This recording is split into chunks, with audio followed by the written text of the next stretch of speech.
Bonjour tous, bienvenue dans les favoris de Follow Him. C'est ici que John et moi partageons une histoire unique pour accompagner la leçon de chaque semaine. John, nous sommes dans l'histoire de Joseph Smith, la première moitié, la première vision en gros, et les expériences de Joseph Smith qui ont conduit à la première vision.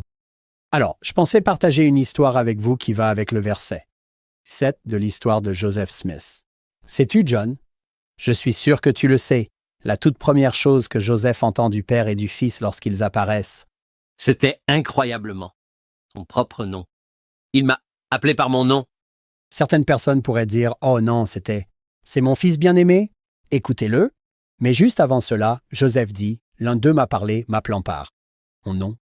John, toi et moi avons déjà dit cela auparavant. C'est peut-être la chose la plus importante que Joseph Smith apprend ce jour-là. Dieu sait qui je suis.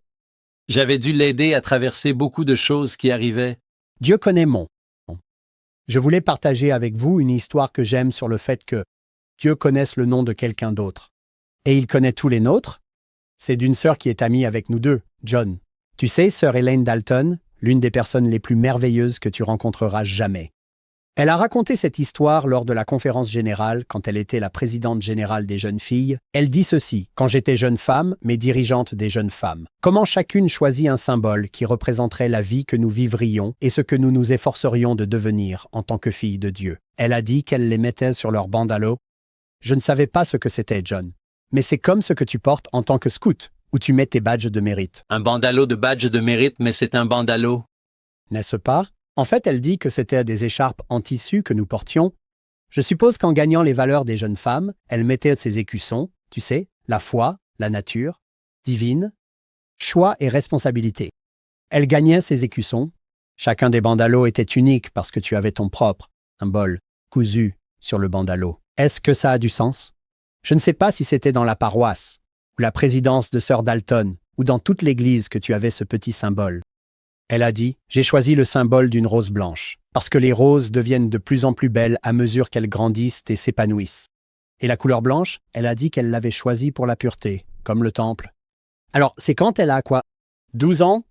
Le Seigneur se soucie-t-il vraiment, John, du symbole qu'elle choisit exactement de mettre sur son bandalo? C'est quelque chose, en fait, non? Justement. Je pense qu'on est vraiment sur le point de découvrir qu'il s'en soucie vraiment. Des décennies plus tard, désolé. Len, si tu écoutes, tu n'es pas si vieille, mais des décennies plus tard, elle a été appelée à être la présidente générale des jeunes femmes. Alors qu'elle rencontre le président Monson, qui était le président de l'Église à l'époque, comme elle l'a dit, il m'appelle à être la présidente générale des jeunes femmes. Peux-tu imaginer, John, ce moment de quoi? Quoi, moi? Dis quoi? Je l'ai entendu raconter cette histoire. Et elle dit, attends, non, pas moi. Tu, ne, pas de moi? Je pense qu'elle m'a dit avant que deux choses qu'elle n'aime pas faire, c'est parler et voler. Devine quel est cet appel? Parler et voler, simplement. Et je pense qu'elle s'est dit, je ne suis qu'une grand-mère, je ne peux pas faire ça. Tu ne veux pas de moi? Et alors qu'elle quitte doucement le bureau du président Monson. Il tend la main vers un bouquet de fleurs, prend une rose blanche et la lui remet avec soin et attention. Et puis elle dit ceci. Au moment où il m'a remis cette belle rose blanche, j'ai su pourquoi. Ça ne ressemble pas à l'histoire de Joseph Smith. L'un d'eux s'est adressé à moi, m'appelant par son nom. Par son nom. L'ancien Lon, je pense, appelait ça des signatures divines. Le Seigneur vient de signer ça. Les douces miséricordes du Seigneur.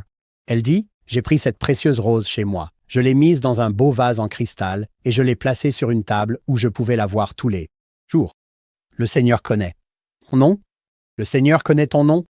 Nous espérons que vous nous rejoindrez sur notre podcast « Suivez-le », disponible partout. Nous sommes avec le docteur McLean Ward cette semaine qui parle de la première vision et multiples récits, John, de la première vision. Si, magnifiquement.